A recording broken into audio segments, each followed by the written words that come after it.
Ako sme čítali aj v evanjeliách, aj v modlitbách, ukradnime si raj, tak ako ho ukradol Lotor na kríži. Na kríži boli dvaja. Obidvaja boli banditi. Obidvaja boli veľmi nečestní ľudia, takí ako sme my, akých máme plno okolo seba. Oni vyjadrujú celé ľudstvo, všetkých nás. A predsa medzi nimi existuje rozdiel. Rozdiel v tom, že jeden pokračoval vo svojom hriechu, vo svojom rúhaní, vo svojej zlobe a ešte sa rúhal aj niekoľko minút pred svojou smrťou.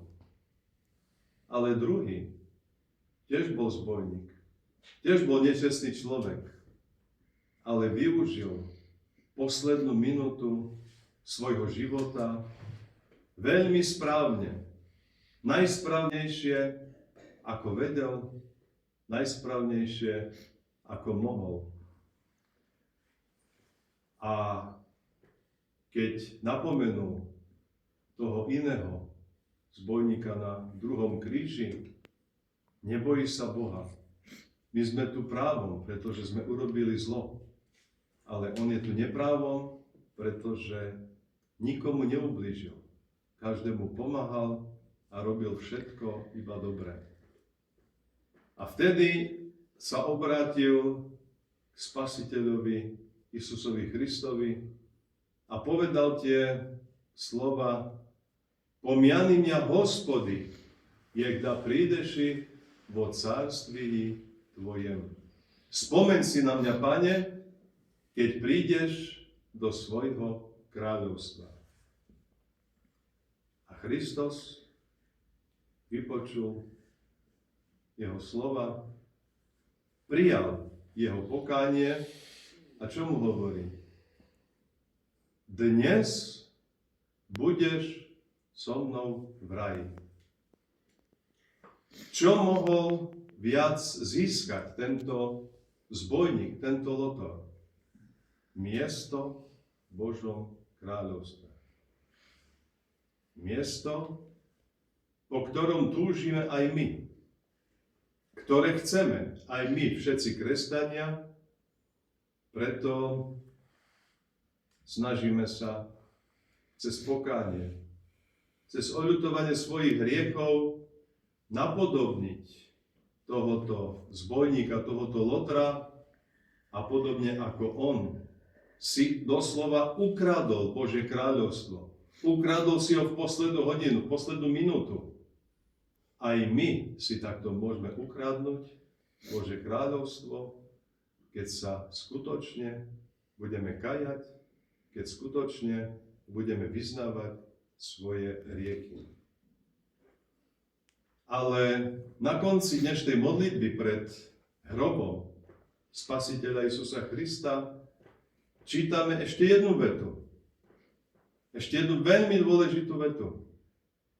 Po pokáni nasleduje spoločenstvo vo svätej Eucharistii. Spoločenstvo s Isusom Kristom.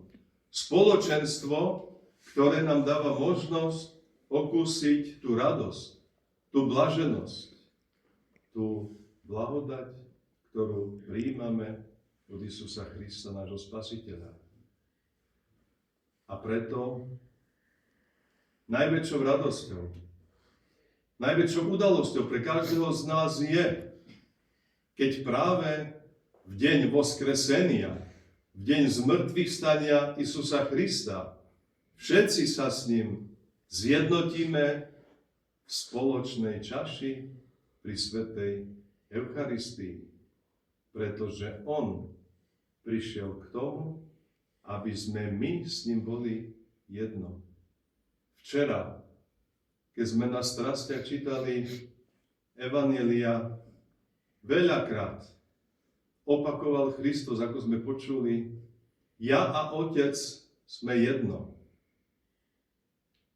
hovorí, všetci moji, ktorí veria vo mňa, sú jedno so mnou.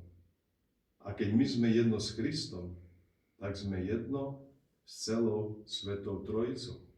Pretože blahodať celej Svätej Trojice pokrýva všetkých nás, pravoslavných kresťanov.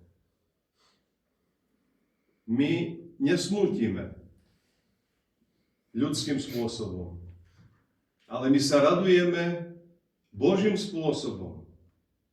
Existuje také jedno krásne grécke slovo charmolipi, čo znamená charmos je radosť a lipi je smútok. Ale charmolipi je radosť a smútok v tej a rovnakej chvíli. Stále. To znamená, že my ľutujeme svoje hriechy, my plačeme nad svojimi hriechmi, ale zároveň sa radujeme, pretože Kristus nám odpúšťa naše hriechy, prijíma naše pokánie a prijíma nás do svojho večného Božieho kráľovstva. Preto si odnesme z dnešného dňa, Veľkého piatku, to charmolípy, smutok, ale zároveň radosť. Pretože tak ako diabol si myslel, že keď Kristus zomrel na kríži, že je to jeho koniec, že zvíťazil nad Kristom, ale bol na veľkom omyle. A na tom veľkom omyle bol 3 dni. A po 3 dňoch z očí v oči videl pravdu, pretože po 3 dňoch Kristus stáva z mŕtvych. A vtedy bolo zničené kráľovstvo hriechu, kráľovstvo diabla, zlý svet bol zlikvidovaný. A my máme dobrý, Boží, blahodatný svet, keď nasledujeme Isusa Krista. Pretože Kristus naozaj svojou smrťou zničil smrť každého z nás. Každého človeka, ktorý sa rodil od Adama a Evy, až do posledného človeka na tomto svete. Nikto nežije pre smrť, ale všetci žijeme pre život. Pretože my sme boli stvorení pre život. Boli sme stvorení, aby sme žili, nie aby sme zomierali. Ale žiaľ, človek zhrešil. Človek padol do hriechu. A keďže človek bol stvorený Bohom pre večnosť, aby žil stále, večne, čo by sa stalo, keby to pokračovalo večne? Zlo by sa rozvíjalo večne. Ale Boh nie kvôli trestu, ale zo svojej nesmiernej lásky, ako nespočetný krát, mnohokrát, veľakrát na iných miestach vidíme a čítame, zo svojej nesmiernej lásky daroval nám smrť. Smrť je dar Boží pre človeka, aby sa nezdokonaľoval v hriechu, ale aby žil večne, ale v blahodati a radosti. A smrť, pozemská smrť, iba zastavuje to, čo sa šíri. Zastavuje zlo, ale potom zle nasleduje večnosť, radosť a blaženosť. Preto my majme na pamäti tieto slova, pretože o chvíľku budeme s Kristom oslavovať jeho víťazstvo. O chvíľku budeme spievať tie prekrásne slova Kristus voskrese iz mŕtvych, smrtiju smrt poprav i suším vo hrobích život daroval. Kristus vstal z mŕtvych a súcim v hroboch život daroval. Všetkým nám daroval život. My máme život, pretože s Kristom spolu zomierame, ale s Kristom spolu ožívame pri jeho voskresení. Daj Bože, aby v roku urobil vzkriesenie v duši každého človeka, aby sa kajal, aby poznal Boha, aby poznal pravdu, pretože pravda všetkých ľudí vyslobodí.